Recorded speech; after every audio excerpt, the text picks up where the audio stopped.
2, and good.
All of you, at some point or other throughout the last few days, have felt something stirring, something, strange, a little uncanny even by your normal standards, kind of prickling at the back of your neck or sliding up along the hairs on the back of your arms.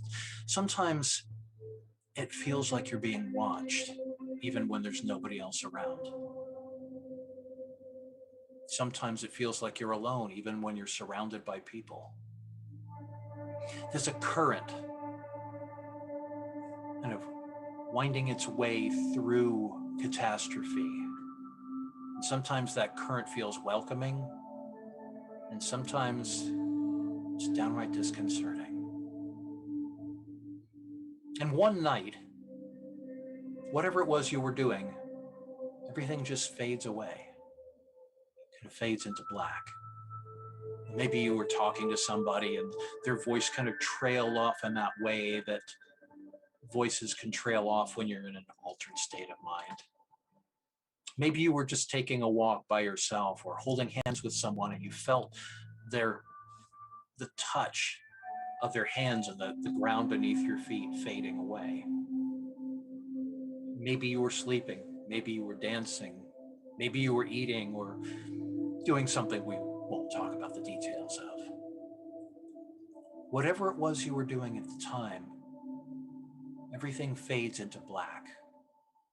Kind of a cold, not too cold, just cool, and refreshing, comforting, yet a little bit dusty darkness. And then the darkness begins to fade into faint flashes of faraway light.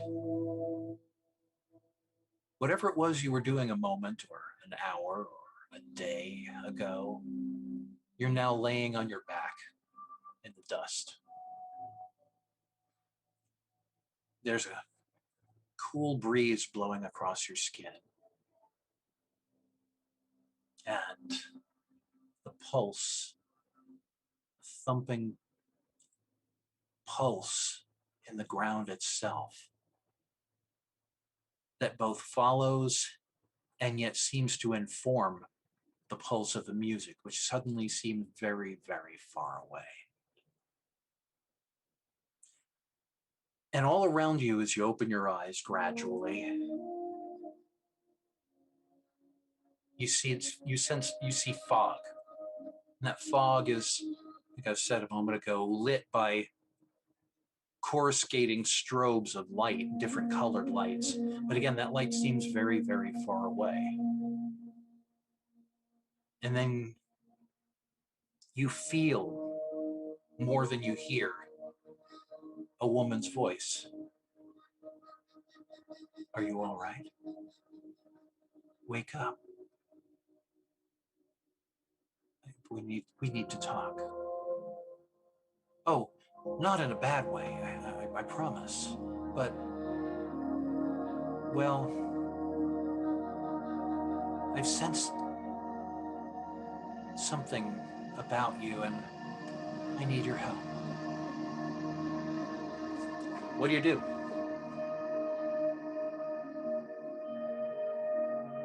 I stretch my arms out, trying to figure out where my senses are. They seem to have left me maybe a day or a week behind. And as I try to find my glasses that I always keep with me, sunglasses, of course, I look around to my left and right to try to get my bearings. Do I see anyone speaking to me or anyone else?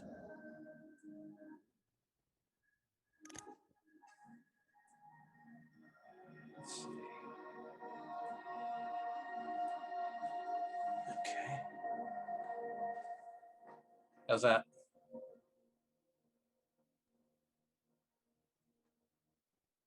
Okay. Yeah, I realized I had not turned the music down. Okay. Everybody else, what do you do?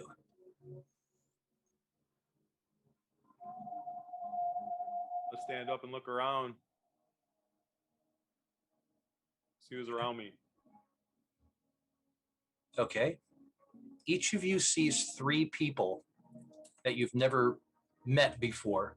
Maybe you've seen them in passing, but you haven't met, you haven't talked, and you have no earthly idea why you're laying in the ground, apparently several miles away from catastrophe, which you can see off in the distance, kind of doing its little pulsating light dance, a lot further than you would have walked if you had wanted to walk in this out into the desert. And Xavier, Florence, what do you do? I'm performing a body scan on myself just to make sure that all of my limbs and my digits are intact and that I'm whole and not in any pain anywhere. Okay. No, actually, you feel less in pain. All of you feel less in pain than you felt in quite some time. This would be, if you hadn't just woken up, you'd be feeling really kind of invigorated. You know, if any of you have chronic aches, pains, you're not feeling them right now. And Florence, what about you? I am going to open my eyes really wide and I'm going to stand up. I'm going to nod at the people around me. And I'm going to be like, whoa, I think we're going to get inspired tonight. So everybody, when you look at the other people around you, or I should say when the other people around you look at you, what do they see?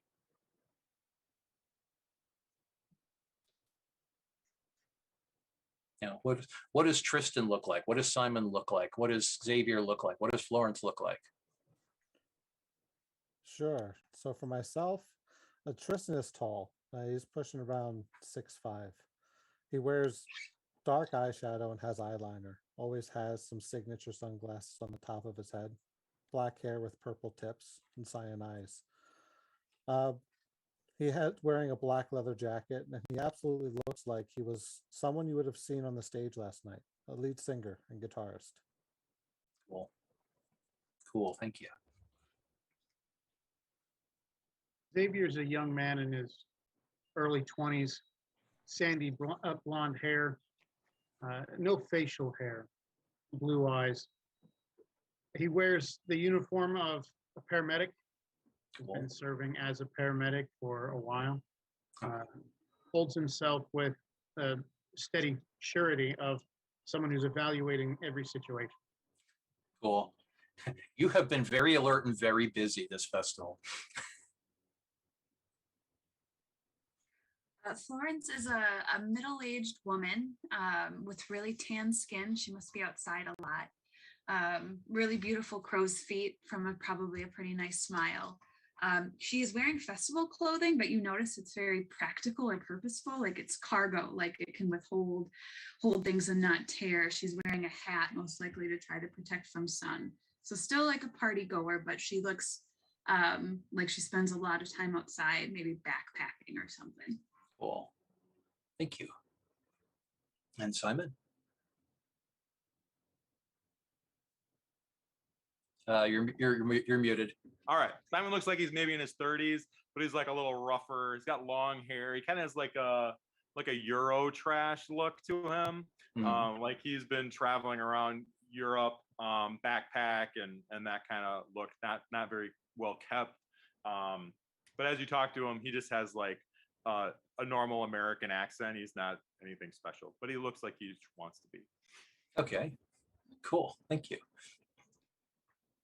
So yeah, all of you look around, you kind of look at each other like, who the fuck is this? Okay, and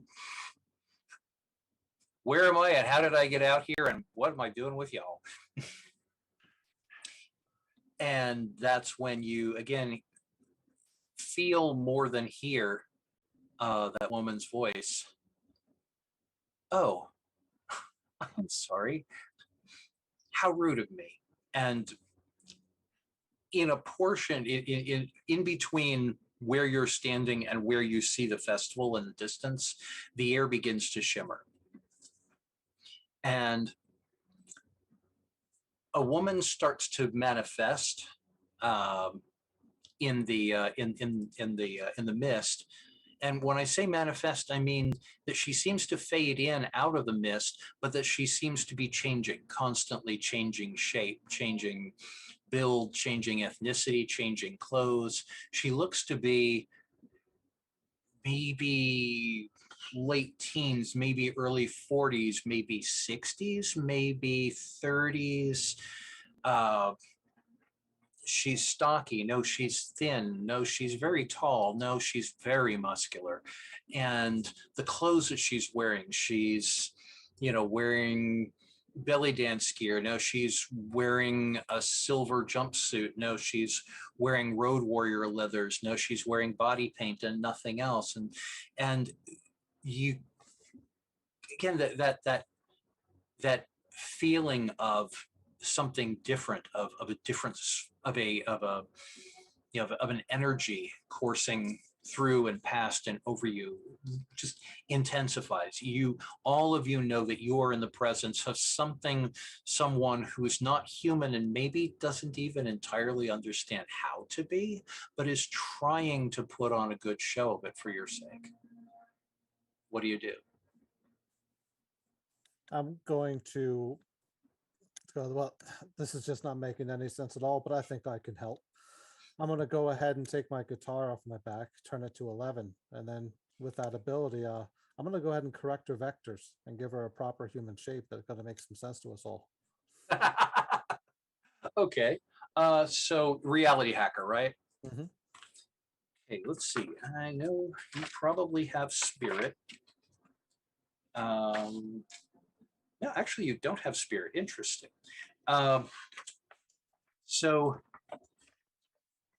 I'm going to probably be asking for this roll occasionally. Arete. These are these dots over here. Mm-hmm. Roll one die for every arete. In your case, you've got 2. And this is a difficulty. For this particular feat, it'd be, let's say, difficulty 6.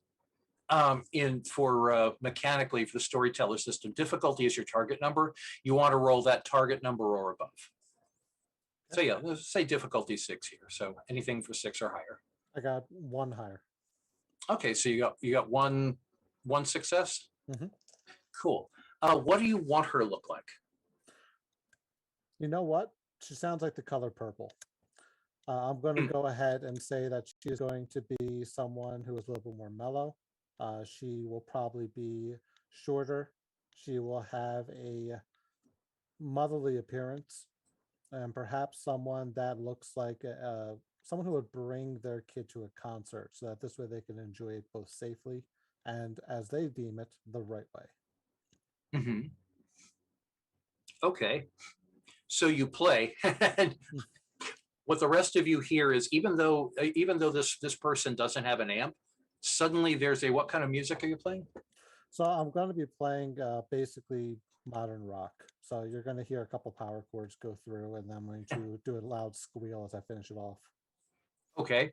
So even though this person doesn't have an amp, suddenly loud power chords ring out of this unplugged acoustic guitar or unplugged electric guitar.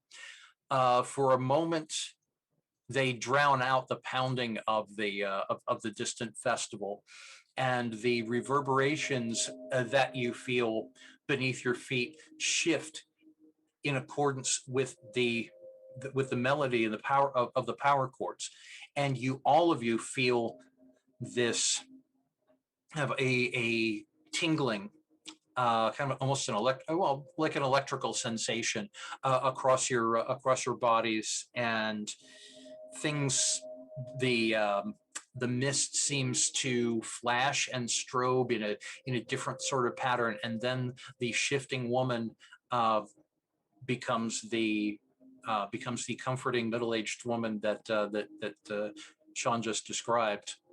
And she looks around and looks at herself. She goes, "That's a neat trick. Nobody's ever thought of doing that before." I'm ahead. Hi. Thanks. That was cool. Hi, everybody. I'm Catastrophe, and I have a problem.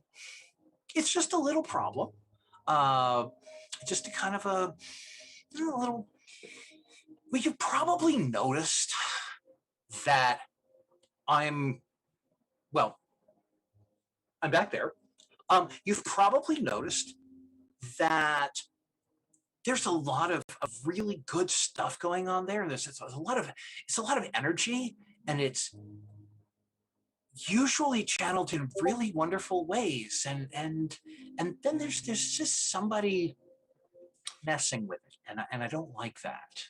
And under normal circumstances, I've got friends who help out in situations like these, but there's a little something more going on with the people who are messing with me. And despite the nurturing and friendly appearance and sort of friendly demeanor, that look starts to get a little bit darker and more sinister, and her voice is kind of going down into some unusual registers as she's talking about how there's, just these people are messing with me, and I don't like that. And I just wanted to ask you all if you could, maybe take care of them for me.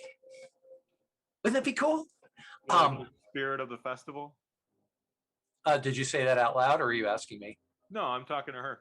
Yep. Oh, definitely. Good eyes there. Mm-hmm. See, I knew you were talented. Mm-hmm. Well, maybe. And I've clearly chosen one.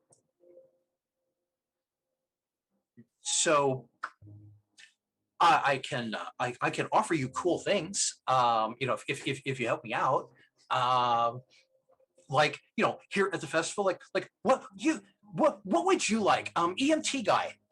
What can I do for you?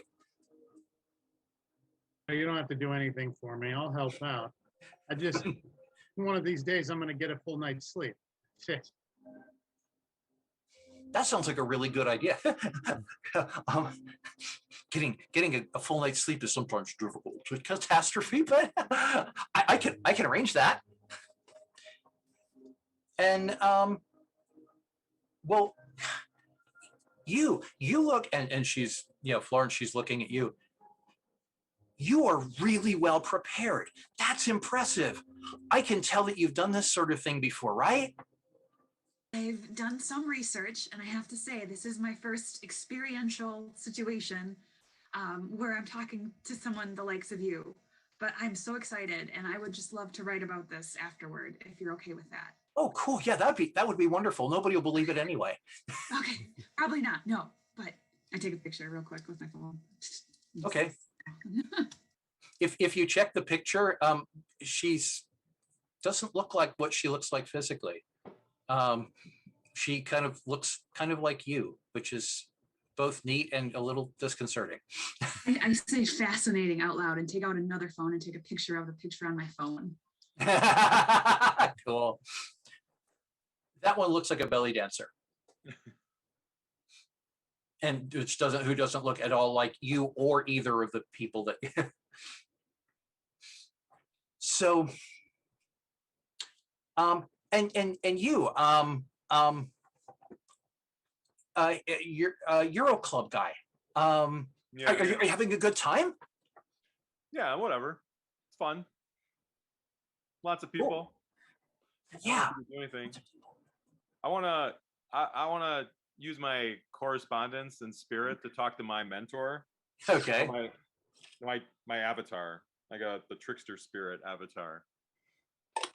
Oh my.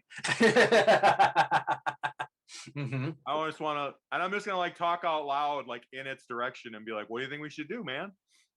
Okay. So, what kind of trickster? Is this like Coyote, like Raven, Bugs Bunny, Lucifer, Cat in the Hat? I'm gonna say he is definitely like, yeah, more like Bugs Bunny esque, like yeah. Okay. Like a French Bugs Bunny. Oh God, I will therefore mangle the accent horribly. You don't have to. You don't have to do it. You can be just some random European. Okay.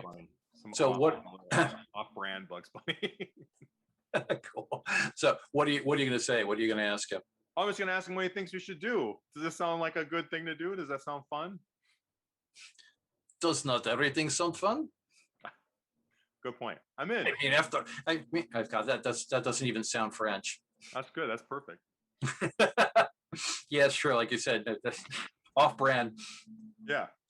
Oh, if you were going to play things safe, you wouldn't be at the festival in the first place, right? So of course, do whatever. A great point as always, Monsieur. Yeah, I'm going to be talking out loud too. All that stuff I'm going to say, I'm just going to kind of look over at him wherever he is in the spirit world. And does she seem to recognize him or see him? Actually, she does. She kind of looks over there and says, "Oh, you brought a friend," and none of the rest of you can see. So he's talking to somebody, and she just acknowledged him, and the rest of you are like, "What?"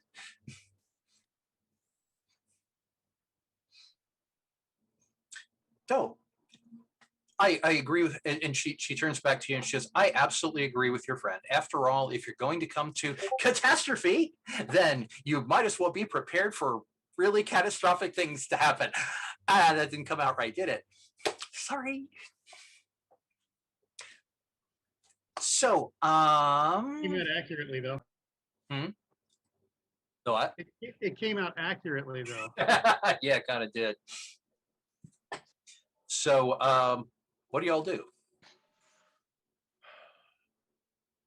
How are you being messed with? Your energy is being siphoned and used in a weird way.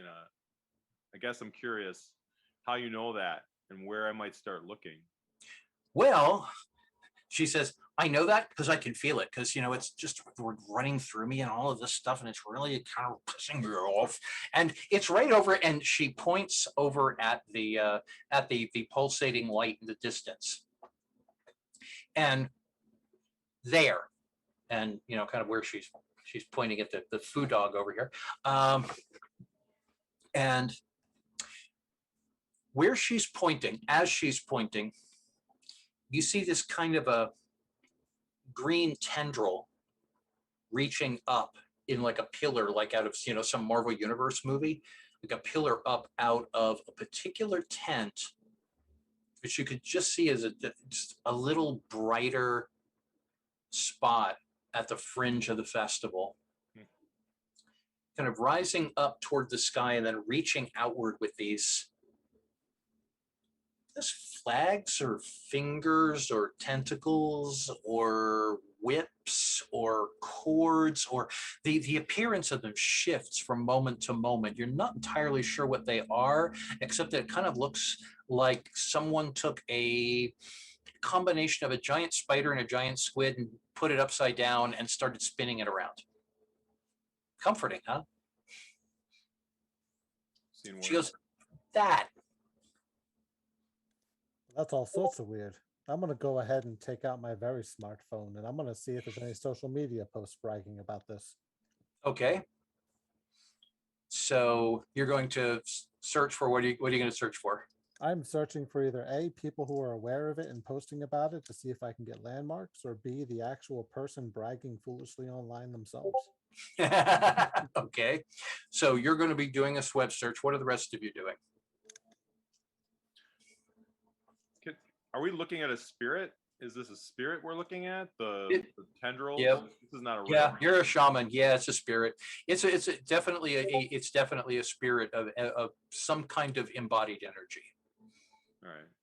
And what is your, I know it's high, but roll your perception plus awareness. That would be perception would be mental, awareness would be a talent.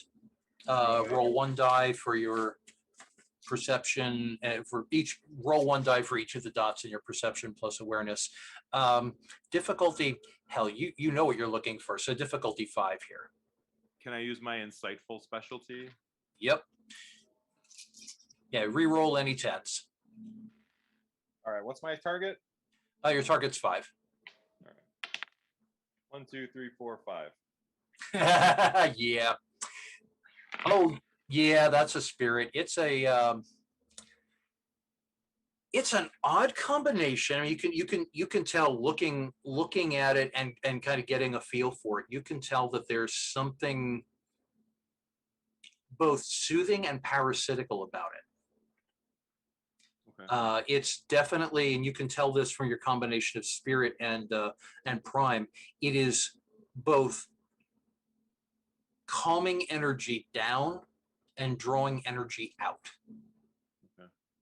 Well, I'll relay that. I'll just let everybody know this is a spirit we're looking at, and I'm gonna talk, and I'm gonna tell me if I can say this in game or out of game. But my feeling is that we could attack it in the spirit world, which would be very difficult, and it's probably much more powerful there, or we can kind of cut it off in reality, and that could stop it too.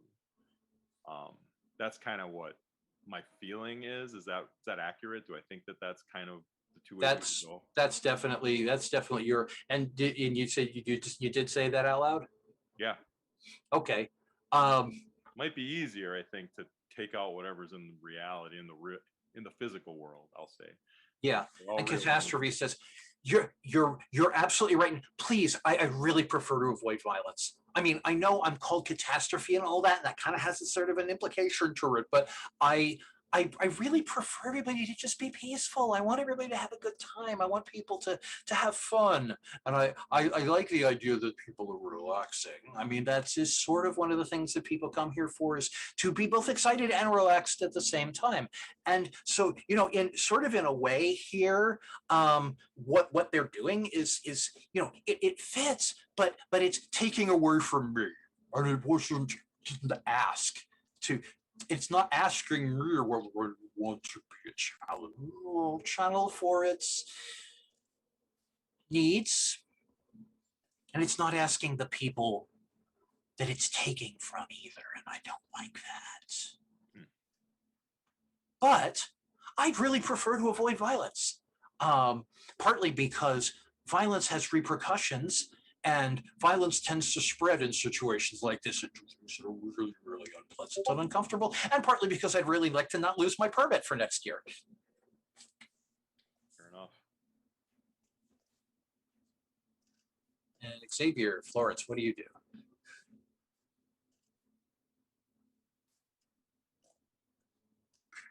I've always said I just want to understand it better. So maybe that would just be getting closer to it and observing more. And I maybe asking Simon, like, can you explain to me how the spirit works? Like, is this purposeful, or is it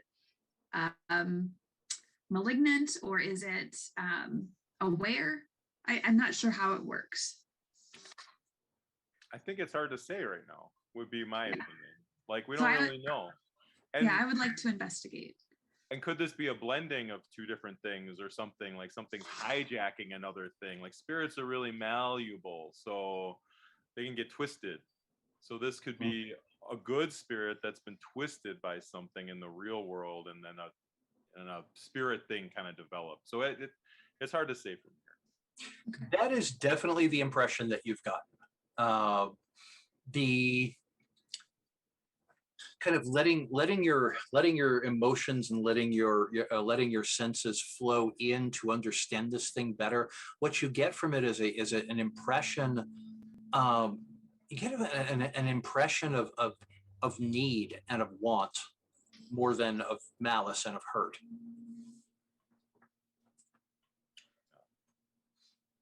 And Xavier, what about you?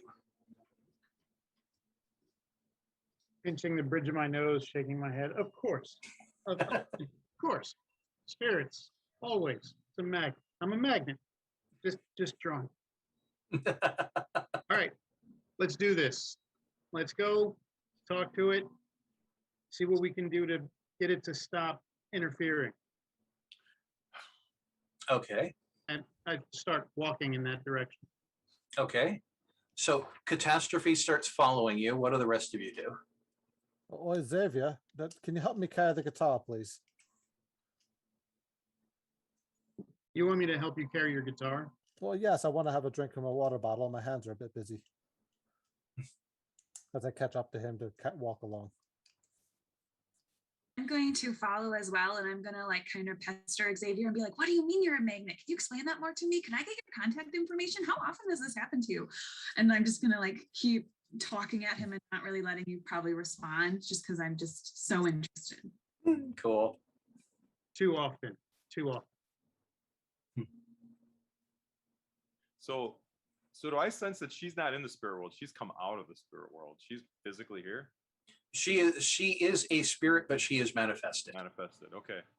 And ever since Tristan played his power chord without the amp, she has retained a relatively consistent form. You've all kind of noticed that form shifts in little, like her voice and like her physicality and like her energy and her, up and down and then sinister and stuff like that. She's sort of in an unpredictable, almost volatile state, but she is physical as far as you can tell. If any of you reach out to touch her, she is physical.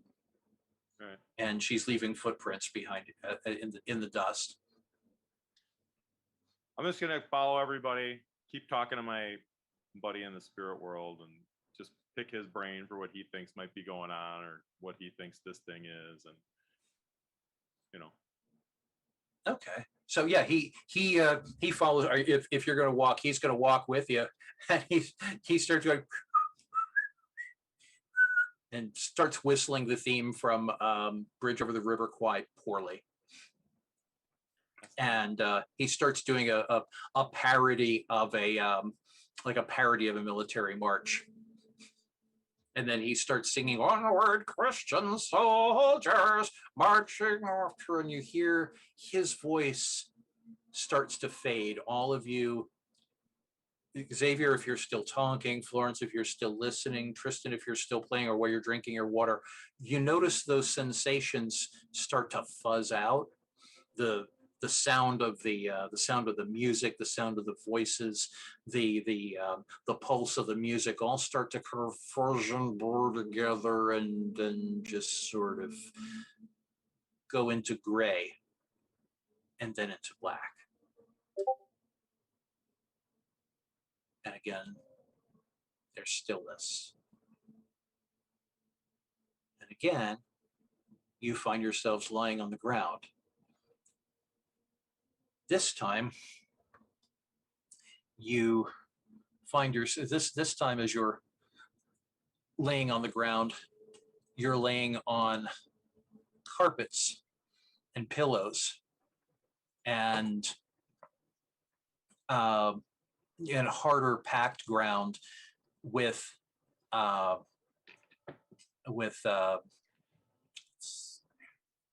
of a harder packed ground with a soft, comfortable surface. And it's a different type of music, and it's all around you now, not pulsating from the distance, but resonating in your ears. You're laying in a tent. The light is low, but all present. It's blue and green. And as you open your eyes, you notice, you can sense them even before you open your eyes. But when you open your eyes and look around, there are people, just dozens of people, maybe 100, as many as 100, laying on the ground and cuddled up on the cushions. Some of them are curled up in puppy piles. Some of them are leaning against cushions. Some are curled in on themselves and rocking back and forth. Others are just kind of sprawled out in various states of dress or undress.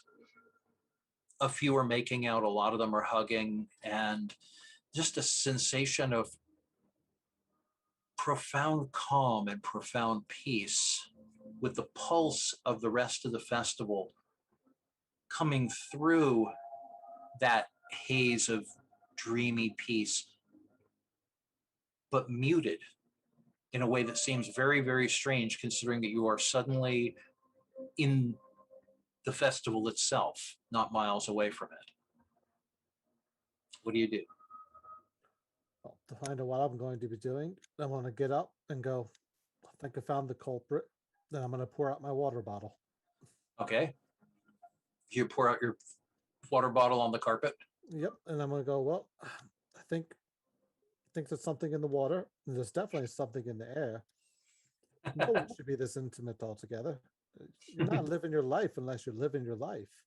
And I'm going to look around and see if I can find any spark, something where people want to get up and move but can't, that I can latch onto. Okay. Cool. What do the rest of you do?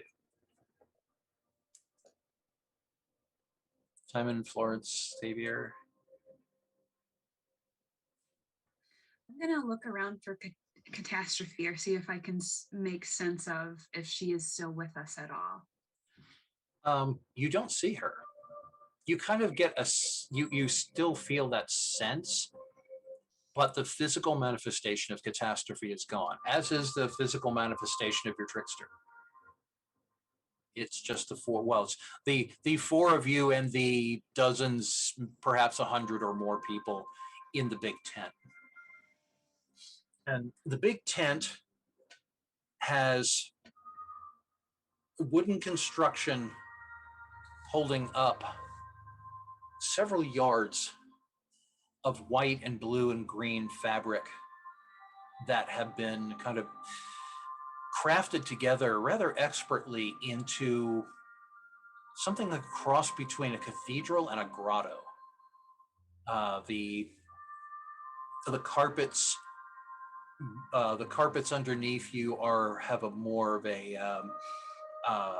Middle Eastern, Turkish design, and there's no, as opposed to the symmetry of the cathedral itself, there's no real rhyme or reason to the carpets. It seems like they got a whole bunch of quote unquote Oriental rugs and threw them all over the place, and did the same thing with all of the comfortable pillows they could find, and got everything from little hand pillows to love sacks.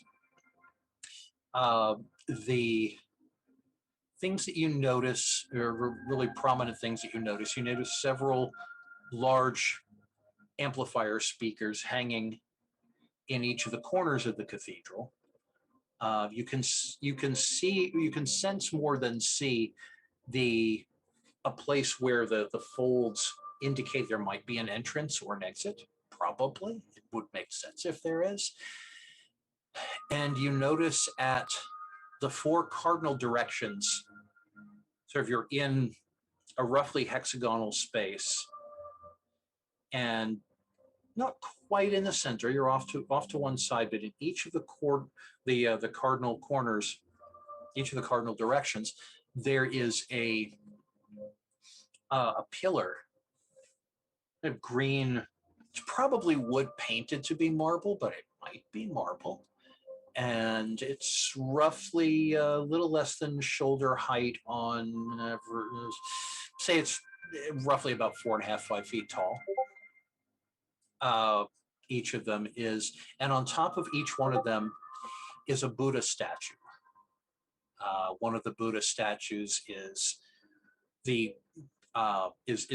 archetypal contemplative, peaceful Buddha. One of the Buddhas is a Kuan Yin style female Buddha with water, the yolks over her shoulder and 2 pails of water hanging from them.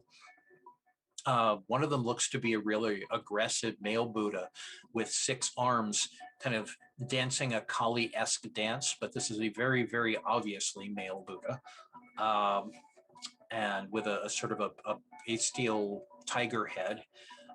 And then there's a Buddha who is, and directly opposite the placid, the placid contemplative Buddha, is a Buddha that's very much like the placid contemplative Buddha, except that his head is thrown back and his mouth is wide open in something that could be a laughter, a yawn, or a scream. And as I said, there are dozens of people here curled up with each other or laying out separately. You also, as you look around, notice that there's a kind of very charismatic, almost galvanizing woman who looks to be in her late 30s, early 40s, with long curly brown hair with streaks of red in it. She's not wearing anything except a black skirt and some body paint. She's talking to a really tall road warrior looking guy. He's kind of gaunt and broad shouldered, wearing spiky and very, very dusty leather, road warrior style leathers with spikes and chains and things like that on, which is a very incongruous pairing in the first place. You see over in one corner by one, right next to one of the Buddhas, actually, there's a woman who is playing an acoustic guitar, kind of dark olive skin, very, very long, very, very dark, straight hair. And she looks to be singing to herself. Her eyes are closed and she's rocking back and forth, playing her acoustic guitar. There's another woman kind of sprawled out next to her, with her arm on the guitar woman's knee.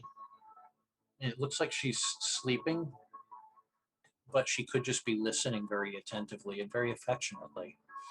And then there's kind of an angular, androgynous looking person who's just wearing a pair of black leather pants and remarkably pale skin for somebody who's been at a desert festival for the last few days.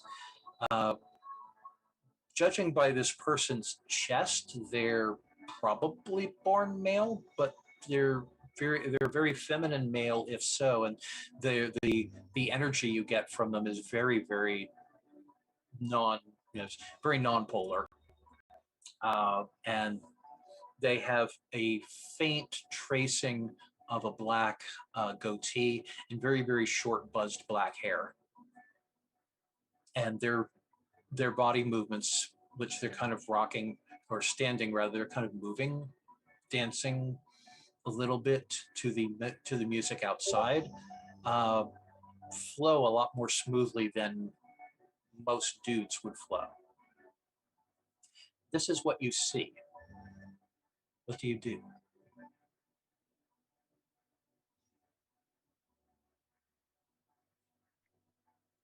Just want to look at the spirit world here, Mhm. see if I see anything going on. Okay. How will you do that? How will you look further? How will you look deeper? Well, you mean like what am I going to use to do that? Yeah. I think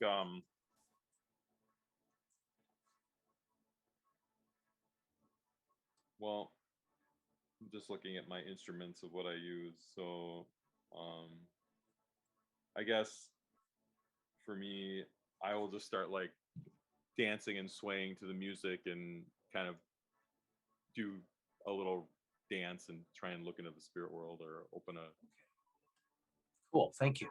So yeah, you dance, you find the beat, you find the pulse, and you start close your eyes. I don't want to dance to the beat though. You don't want to dance to the beat, okay? So you're going to dance against the beat. The beat in my head. Cool. Good choice.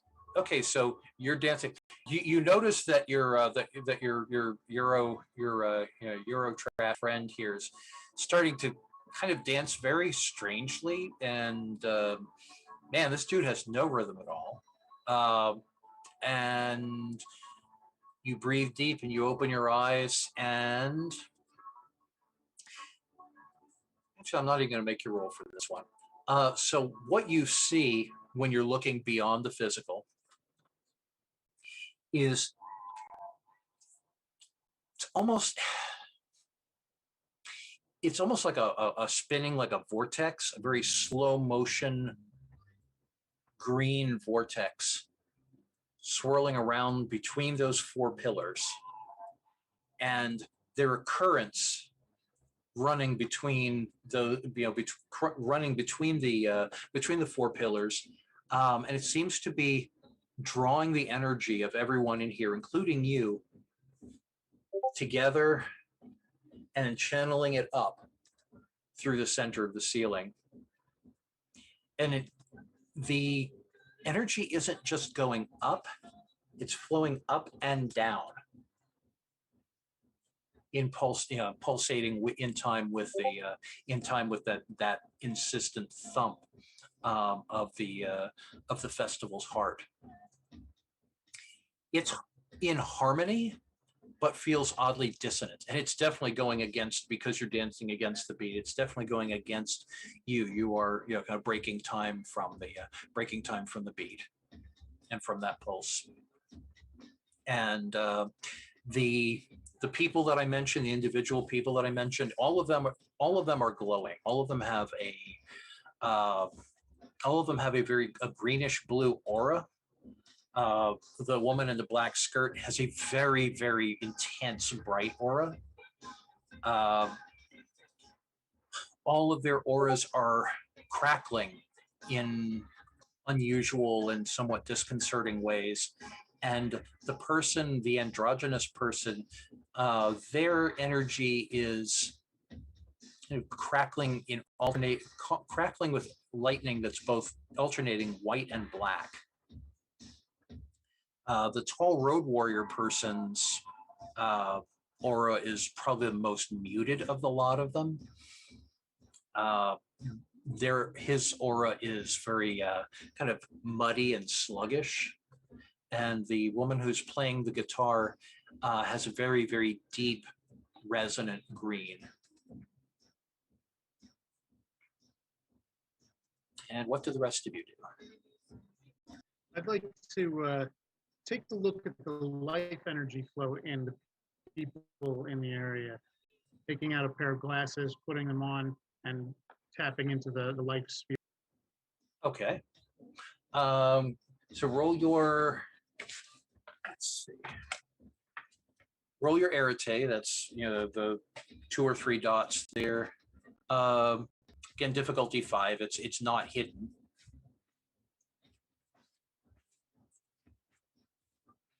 And you got 1 success.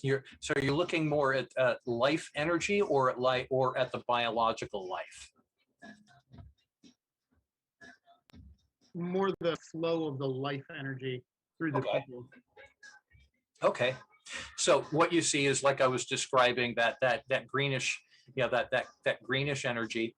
It's definitely being drawn from and through all of the people in the room. You notice that those people that I mentioned, those individual people that I mentioned, are involved, but the energy is not being drawn from them. It is being drawn from everyone else, including you. And it's being both drawn up and pulled down. So you get the feeling that this is not only channeling the energy from the people here, but that it's pulling energy from the rest of the festival, bringing it back in here and just circulating it and having it grow into growing deeper, wider, and more vivid. You're also getting the feeling from that energy that it is essentially peaceful. It's not an aggressive sort of energy, for all that it is a vortex and lightning and so forth. It's not it's not like a violent energy. It's like a craving energy. It's like hungry, as if everyone and everything in this room is deeply starved for something or someone. And the Buddhas that I mentioned, all of them are also, and you would have noticed this too, Simon, are also glowing with that intensity, but that intensity is a deep blue shading into purple instead of green. And you don't see exterior spirits here. You don't see the trickster. You don't see Catastrophe herself.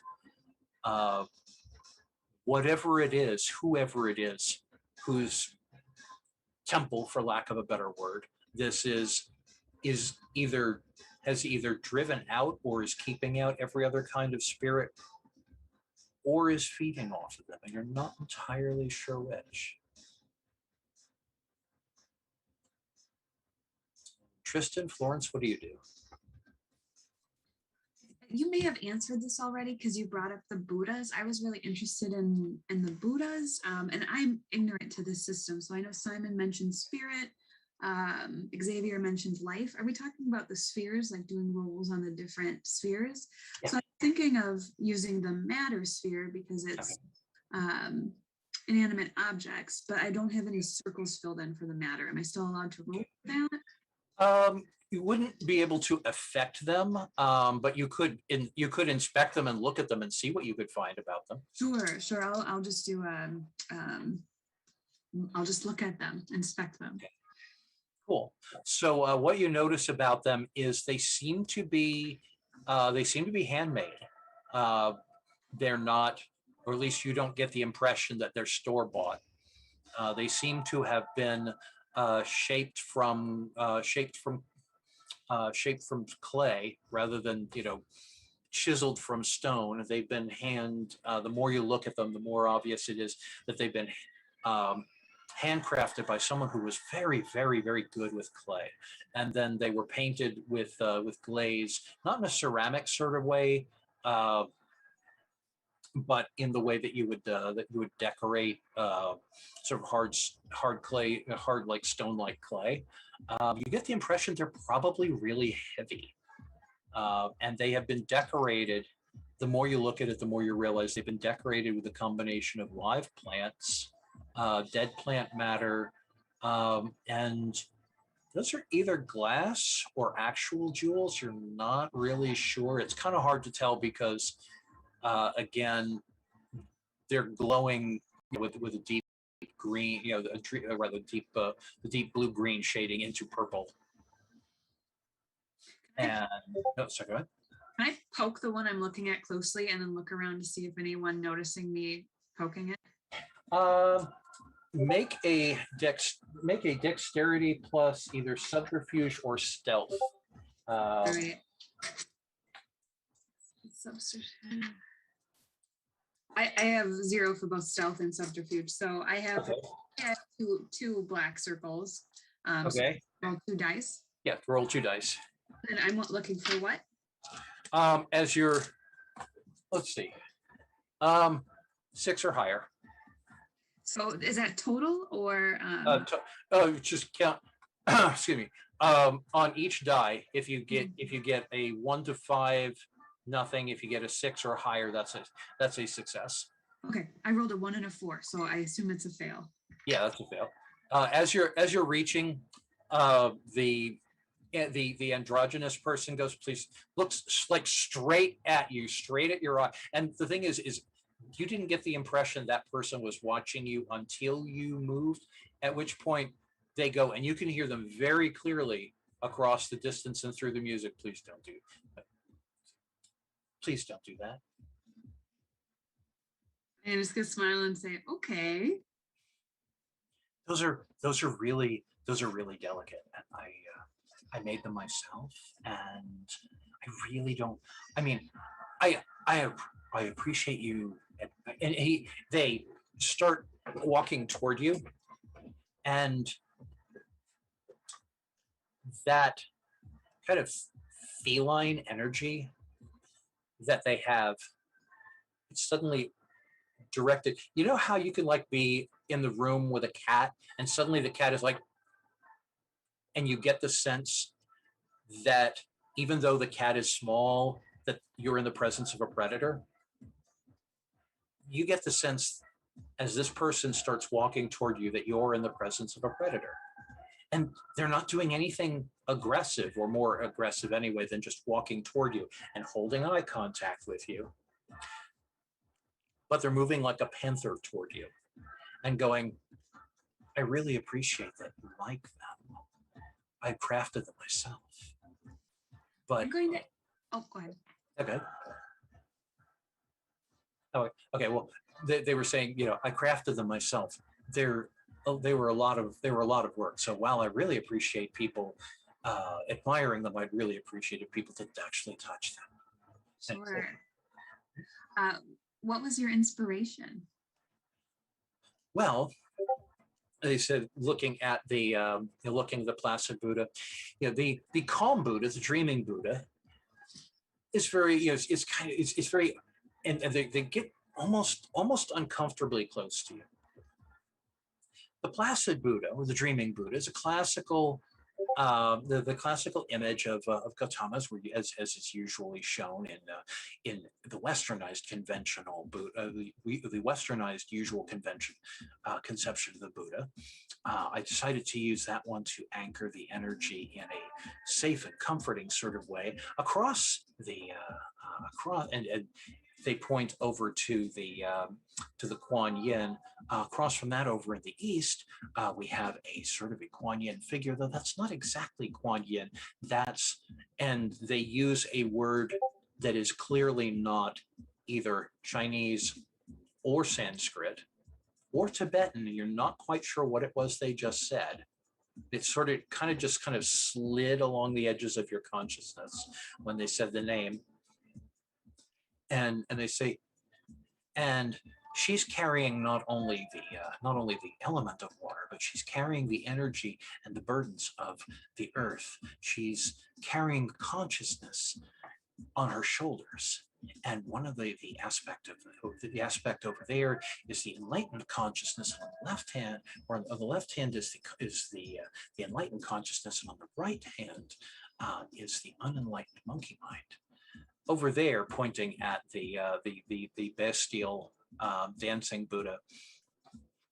There I took my inspiration from, and again he says a name. They say a name that is not familiar at all. It doesn't sound like the name of any Buddha you've ever heard of.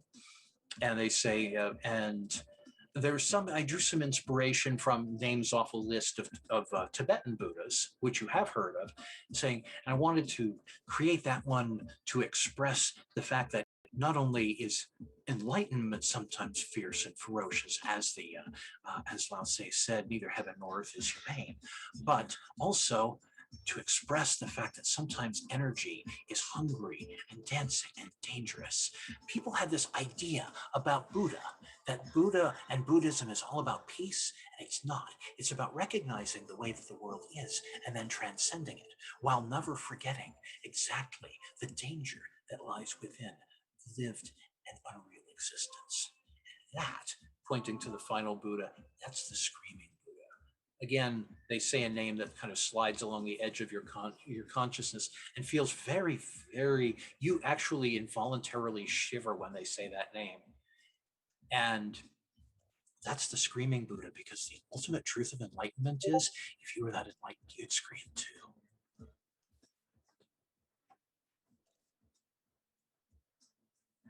You're muted. Well, the three names that they told me, I heard 3 times. Were they the same word every time? No. Or they 3 different words? Okay. There were 3 different words, yeah. Okay. I'm going to tell them, you certainly have some very strong beliefs. Thank you. I've heard that. Mm-hmm.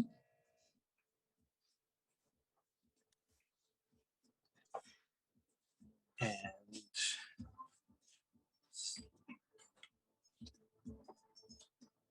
they extend their hand to you. Fiasco. I'm Fiasco. Florence. Florence and Fiasco. How marvelous. Mm-hmm. Do you shake hands with them? Yes, I do.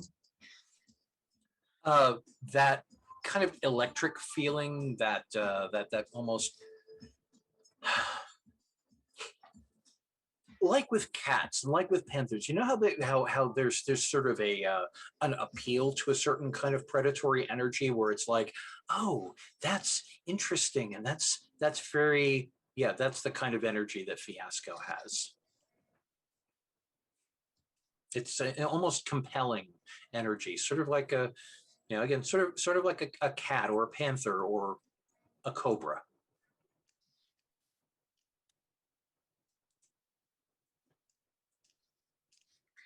I'm going to nod at him and say, or to them and say, I'm kind of working on something tonight, but I would love to come back and like interview you later just to learn more about that. Can I connect with you maybe tomorrow or the next day before the festival ends? Thank you. Yes, that would be that would be wonderful.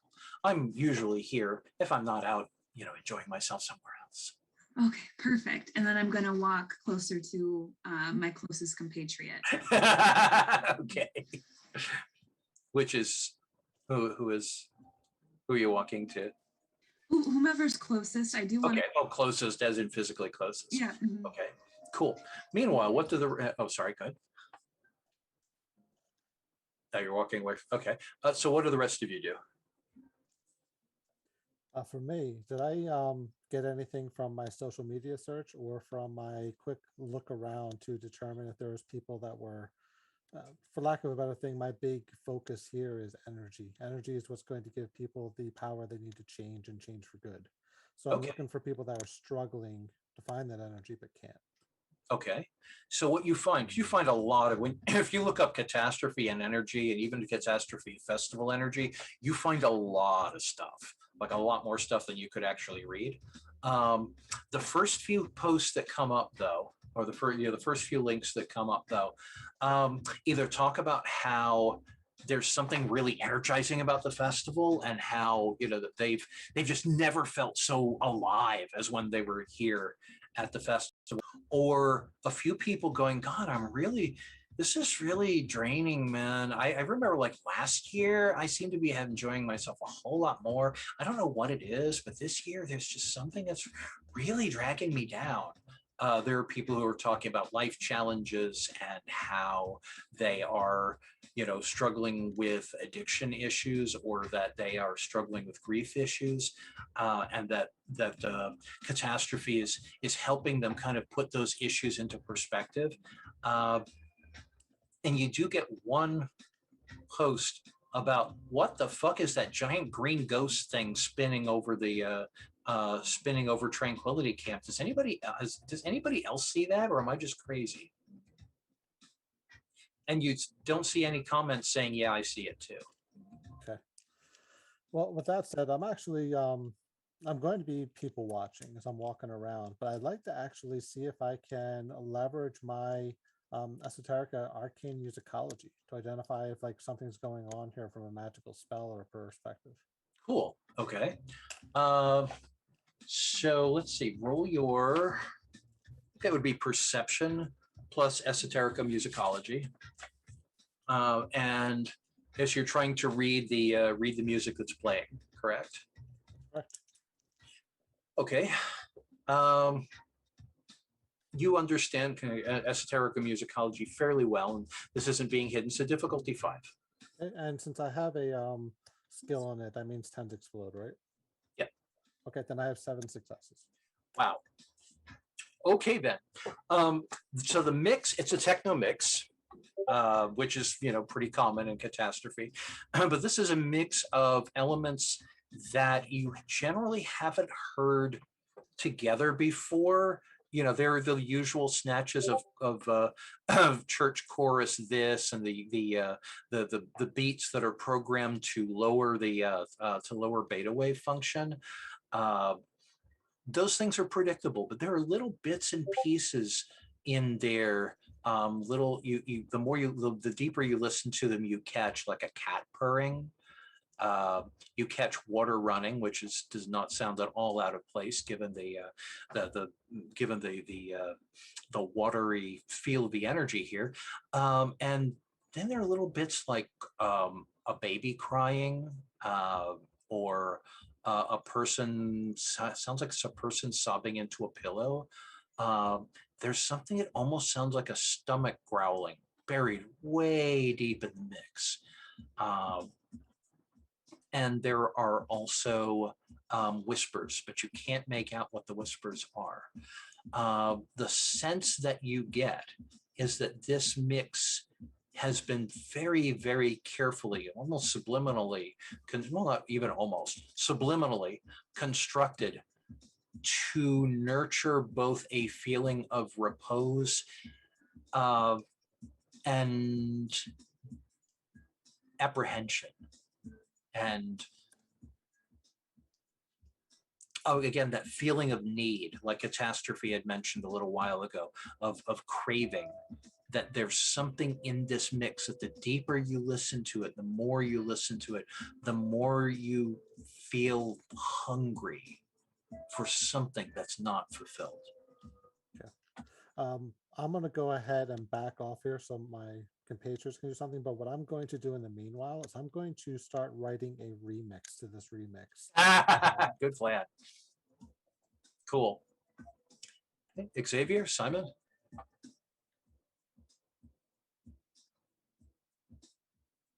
Your mics are muted. Your mics are muted. I wasn't saying anything. Oh, okay. I thought you were saying something. Okay. What are you all doing? I'm gonna talk to Florence about what happened. I'll share with her what I'm seeing in the spirit world, that they're all connected, okay. That these are very powerful, that these are powerful people. They're not normal, typical humans, or I will say like they're not unawakened. I think they're awakened, like us. They're very definitely awakened. So what did he say to you? They said 3 different words to me. I wrote them down after, like I scribbled them down to try to best what they sounded like. Are any of these words familiar to you? And I'm going to read them off to him. Okay. I don't know if there'd be something to roll for this, but yeah, Greg, you're a shaman. Mm-hmm. So those names that Florence mentioned sound vaguely like phrases of a very esoteric kind of 3/4 forgotten sort of spirit language. It's not the sort of thing. It's not something simple like Enochian that you can just buy a book about at Barnes and Noble, or it's the sort of thing that you wouldn't hear unless you were talking directly to spirits of a particularly hungry kind. Oh. Okay. And they don't tie into, aside from the conventional Gautama Buddha, they don't tie into any conventionally understood religion. Okay. So They're I'll, kind I'll of, let you know that. I'll just say, you know, there is like a spirit dialect. So this person's been talking to some type of spirit, and they got their own kind of belief probably from that spirit. Would be my It guess. was, they explained to me the most extreme type of Buddhism I've ever heard. Yes. Okay. So these people are all working together. And maybe they're working with this spirit, for this spirit. Maybe they don't really know what's going on necessarily. Yeah, I'm not sure if there's a way that we can infer as to whether or not like they are conscious of what is happening to them, or if like this is something that they're working toward. I do know that the person I spoke to, they're the ones that made the Buddha. So again, I don't know if that was a conscious effort or not. Yeah. You know, sometimes I think it depends. You know, they could be making it and thinking it's doing one thing and the spirit is twisting it to do another, or being, I don't know. It's hard to say. I think having a conversation with them is dangerous, risky, or we just trash this place. Well, He seemed very nervous when you got close to one of those statues. I was going to try and dance my way on top of one of them and see what happens. I've learned that if something's important, people will stop you from touching it. Yeah. So something I learned a while ago. But I know that Catastrophe has asked us to resolve this as peacefully as possible. So yeah. if she said that, I feel like there's got to be a way to figure out to solve this without anything negative affecting it. At this Yeah. point, I want to clap my hands pretty loud. I'm assuming I'm near Simon and Florence. I'm going to go, I got the rhythm. All right. And I'm going to look over at the two of them and go, I can remix this and get everyone back up on their feet, should I? We just need to figure out how to get it where it needs to go. Can we see like where this music is coming from? Oh, it just needs to go back into them. They need that life energy back. That's what we're going to do. Oh, It's you're real just going to rock simple. it out. We're going to rock it out. It's pretty simple. We're basically going to take it so that we're, you know, all this blue people here, we're going to turn them red and orange, get them happy and excited. I mean, go for it. I was thinking it'd be great if we could find out where the music's coming and just change it. Then you could get it to the whole, because it's affecting more than just these people, I think. See, the joy here is that I'm not competing with them. I'm remixing. And believe me, it's catchy. The person that wrote the original tune isn't going to be able to avoid my beats. Go for it, man. I don't know anything about beats. And with that, my goal here is that I'm going to take out my guitar and I'm going to go opposite on the opposite end of where the other woman is playing her guitar. And I'm going to follow along with her melody. I'm going to then raise my volume up just barely perceptibly higher than hers and start overlaying my changes in rhythm, similar to how jazz might be breaking the music with intention, in which case I am literally breaking her music with intention and taking the beats per second up by about 20 or 23 over a period of time. Cool. Okay, so that'll take a few minutes, but yeah, just give me a, that would be, I think that'd be manipulation plus performance or expression. Let's see, you're the reality hacker, so let's see. Let's see what you got here. You have expression, so yeah, that'd be manipulation plus expression, or no, art, musician. You have musician, so yeah. So you'll start doing that. Give me a roll here in a second. I'm going to check in with Xavier. Xavier, what are you doing? When Tristan starts playing his music, I'm going to go near him, and as he continues to increase the beats per minute, I'm going to essentially, like, I'm going to try and send out I'm going to caffeinate everybody, kind of send out a pulse, like pulses of like up energy, like trying to energize the body, almost electric pulses. like a pacemaker, boosting up the life energy going through them along with the beat that Tristan is creating. All right, cool. How are you going to do that?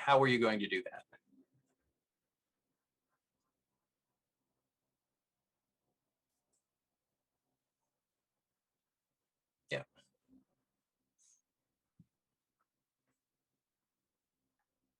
Hey, Mike, with the fog, could you energize the fog so they're breathing it? You're muted. Your mic is off. I was on a different window. Okay. Looking at the character sheet.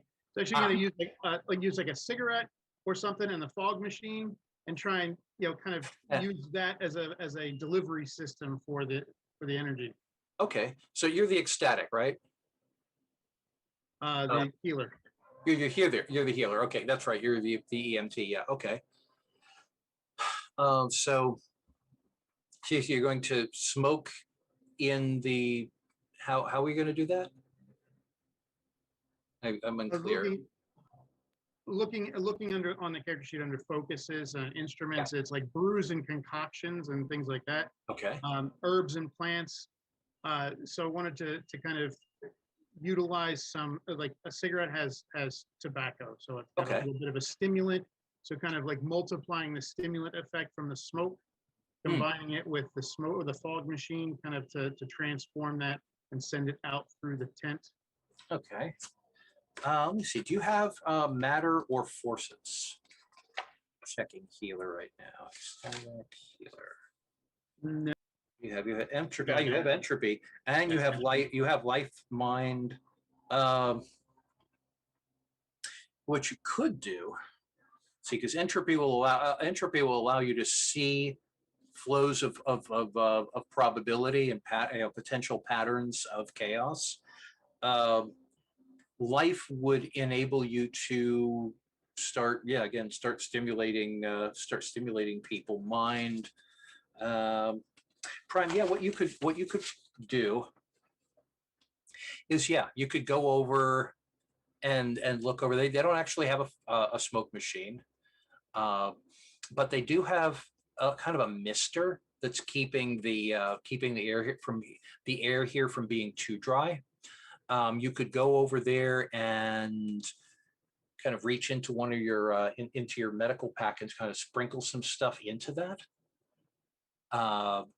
And maybe start just kind of, come on, wake up, and just like start suggesting to people, humming a suggestion of, come on, this is a neat festival, wake up, get up on your feet, and in conjunction with Tristan's music, that might start to have an effect.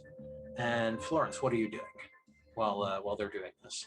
I would like to support Tristan. I don't know if there's like a mechanical way to do that in this game, but I want to dance to the beat that he's making and like emphasize by like clapping my hand at the beat and really emphasize his tune over the other tune that's playing. Cool, thank you. Which concept do you have? You have the ecstatic, right? No, I'm devotee. You're the devotee. Okay. So who or what is your higher power? Who I worship is Tsukiyomi. So he's he brings periodical inspiration to others. He's the god of the moon. So I don't know if it's nighttime out right now. I think it was. Oh yeah, it's nighttime. Yeah. So kind of dancing under a tent, but under the moon. Okay, cool. So yeah, I mean, you could start chanting or invoking his energy. Yeah, I'd love to try to bring some inspiration to people. Okay, and yeah, I mean, if you once you hear the music that Tristan is starting, you can start adding a chant and a beat and a rhythm to that. So, Tristan, what is your performance role there? That manipulation plus, not performance rather, but your manipulation plus art. What was my difficulty? Difficulty on this would be, so you've got a fairly sophisticated mix. Difficulty 7. Okay, then I got 5. Wow. Okay. So when you start playing and you notice as you're playing, the other guitarist kind of looks up at you, especially once the rhythm starts rising. She looks over at you, and at first she looks kind of annoyed, and then she smiles, and then she starts playing along with you. The woman who is curled up on her leg kind of looks up at her and looks over at you, and starts nodding her head in accordance with that. You see some of the people who are curled up with each other start sliding along with the beat, with the melody rather, and you start to sense the energy with the three of you working together. Actually, you have Arete 2, correct? Tristan? You have 2 or 3? I have 2. Okay. Xavier, Florence, who here has, so you're the one who's leading it. So actually, can you roll your 2 dice? I'm going to drop the difficulty here to 3 because you got so many successes. I got a 5 and a 4, so 2 successes. Okay, so you got 2 successes. Xavier and Florence, could you please roll your Arete as well? Difficulty 5. And we will add any successes you have, we will add to Tristan's. Okay, you got 3 successes, cool. No successes? No. Okay, and Simon, what are you doing? I'm watching.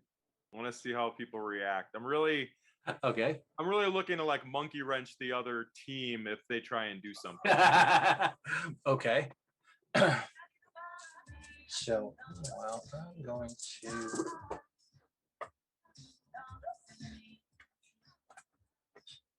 So, yeah, the woman with the guitar starts playing along with you, but you notice as she's playing, her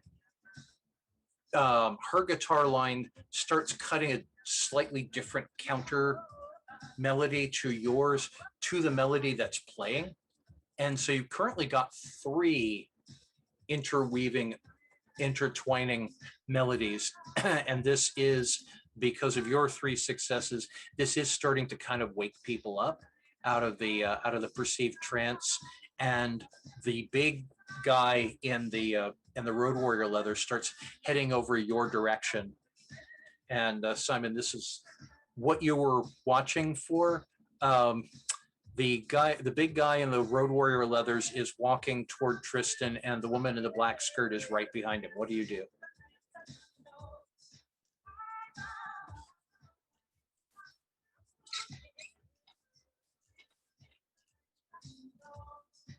You're muted. Your mic is off. I think I'm just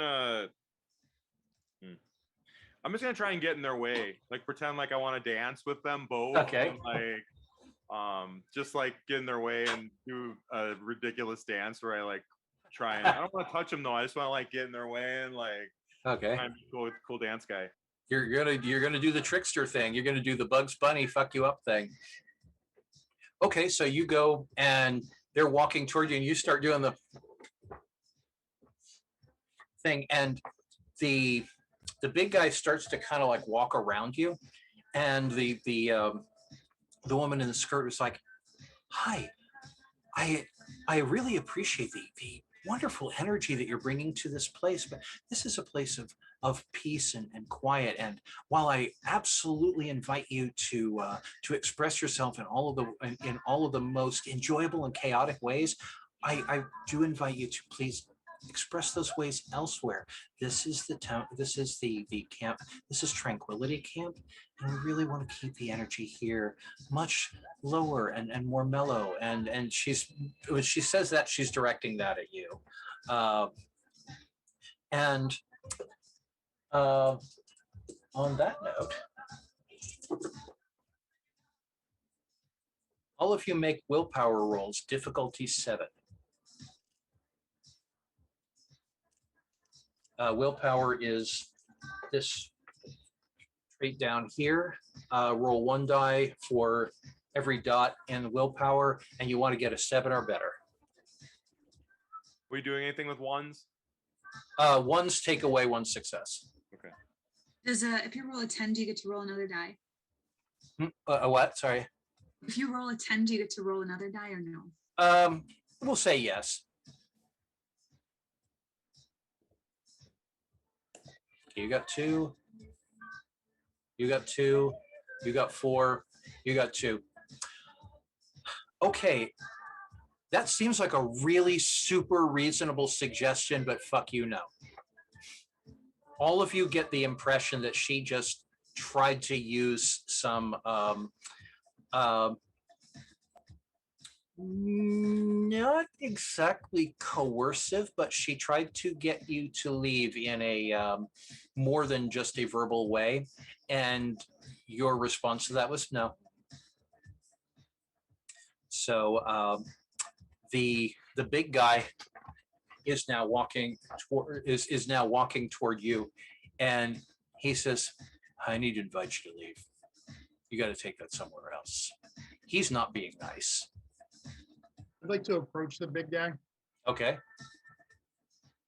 It's like, wow, you do not look good. You need to let me give you a once over, like pull out the blood pressure cuff. Okay. Are you going to try and whammy him in any way, or are you just going to reach for him?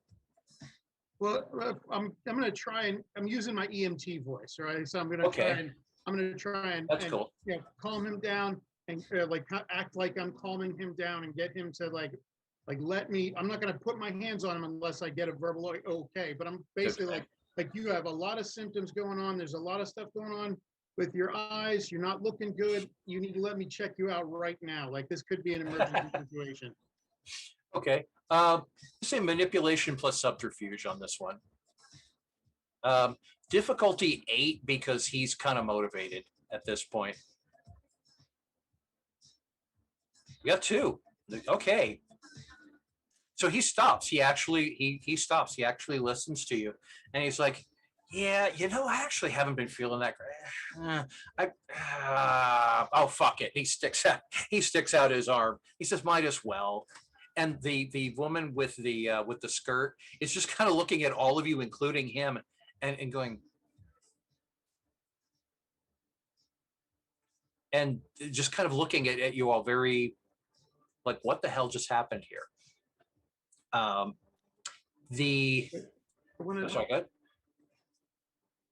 I was just say I'll put the blood pressure cuff on his arm up where it should be, start pumping up, but then I'd like to use life energy and the magic to bottom out his blood pressure until he passes out. Just barely enough until he passes out. Oh, that's mean. I love it. Okay, let's see. Roll your arete. That's again those 3 dots. This is kind of we'll just say that's a, let's see, that'd be difficulty 3, 4, 5, 6. Just difficulty 6. I guess just roll the 2 successes. He starts swaying. Yep, He's like, "Oh man, I'm not feeling well." And the woman with the skirt goes over and she takes his arm and she's like, Thunderdome, are you okay?" And he goes, "Oh, I'm not feeling." And he falls to his knees, which is a little bit alarming how quickly he fell. And she's like, "Thunderdome, help him down like the way he would. That what? Just like as an EMT would, just try and help him down to the ground. Good plan. Yep. And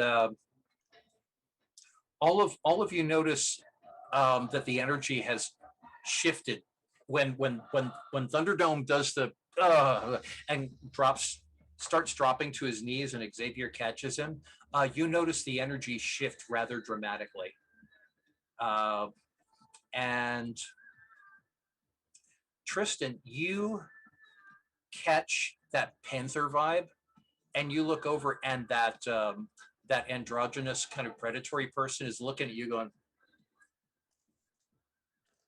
I'm going to, if you're okay with that, counter with my striking appearance, and I'm going to put on my best rock star. Like I am above you, you animal.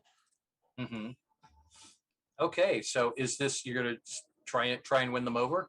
Yeah, I'm here to stay, and you're here to stay with me because perception's reality.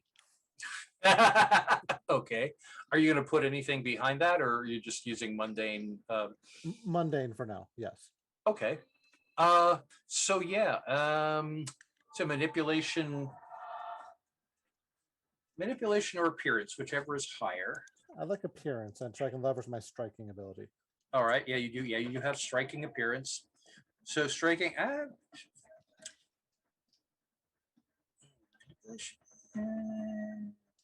Yeah. Your striking appearance, and do you want to use your rock star musician charisma there, or your expression as in I want to win, I want you to want me sort of persona? We're gonna go with expression. Okay, so manipulation plus not manipulation, rather appearance plus expression. Reroll any 10s. Already at 5. 6 total. Nice. Oh yeah, you have that panther's tail wagging. They're coming right for you, and they look very, very interested. I'm going to basically go into that, listening on to what they're going, like, you got all these 4 pillars, but you forgot the 5th Buddha, the Buddha of rock and roll. Nice. Well played. Yeah. Okay, so you got the Buddha of rock and roll. You, in fact, feel this surge, this pulse of energy as you say those words wrap around you. And for a moment there, you could swear that you are Jimi Hendrix personified.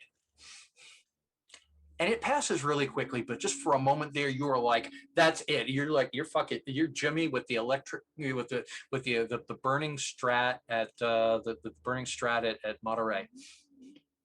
Awesome. Well, if you're cool with that, I actually have a merit for burning aura. I'd like to channel that to help my team That is an excellent idea. Pushing out all the other things and disrupting that flow. Okay. Let there be a rock. Yep. And all of you sense this gathering of forces, this immense rush of energy swirl toward Tristan, wrap around him, and then just blast outward in fuck yeah. What do y'all do?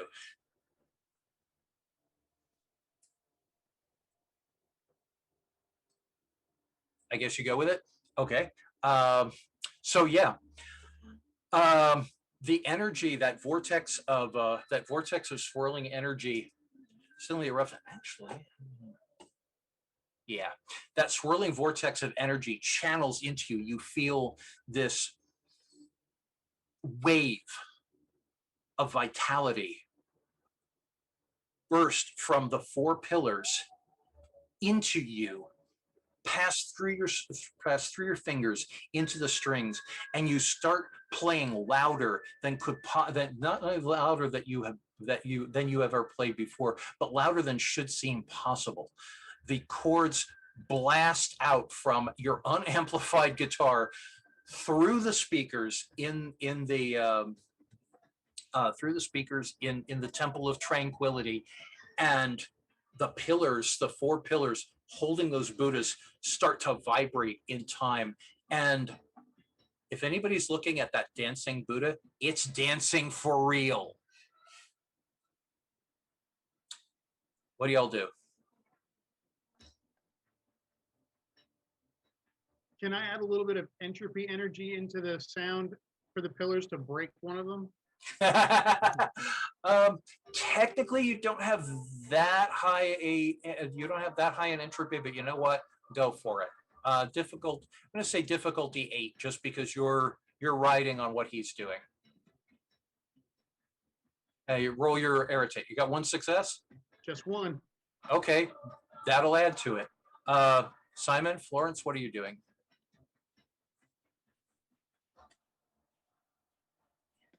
Well, I'll help him break I'll help him break one of those pillars with my entropy. Okay. So what are you? You're a trickster. So what are you going to? Are you going to continue to do the crazy trickster dance? No, I think I'm just gonna like start get my rocker pose and like kind of scream at the pillar and like. Okay. Do you have matter by any chance? I don't have matter. I have entropy 3. You have entropy. Oh, you have entropy 3. Okay, yeah, go for it. Roll your arete.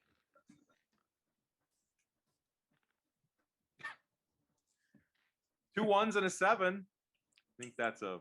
Yeah, that's a failure. Nice try though. I mean, you could try it again.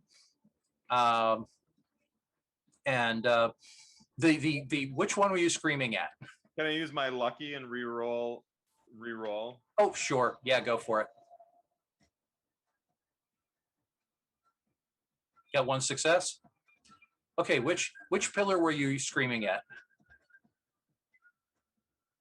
You're muted. The one with the moving Buddha on it. I think. Okay. Okay.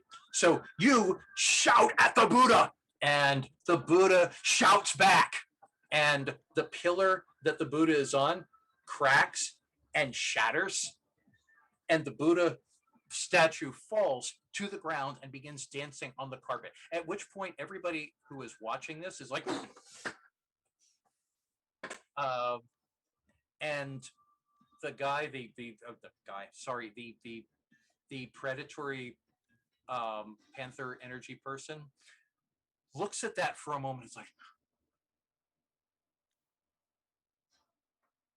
awesome, and starts dancing with the Buddha. Starts dancing with the Chaos Buddha. Hey, Florence, what are you doing while this crazy shit goes down? I was actually gonna say I was gonna start dancing with the crazy Cool. baby, but the panther guy is or person is. You could dance with them both. Yeah, I'll join them. Okay. I'll join them. Cool. Okay, so you all start dancing. You start dancing chaotic. Start dancing chaotic rock vibes with the Chaos Buddha. The Buddha with his head thrown back starts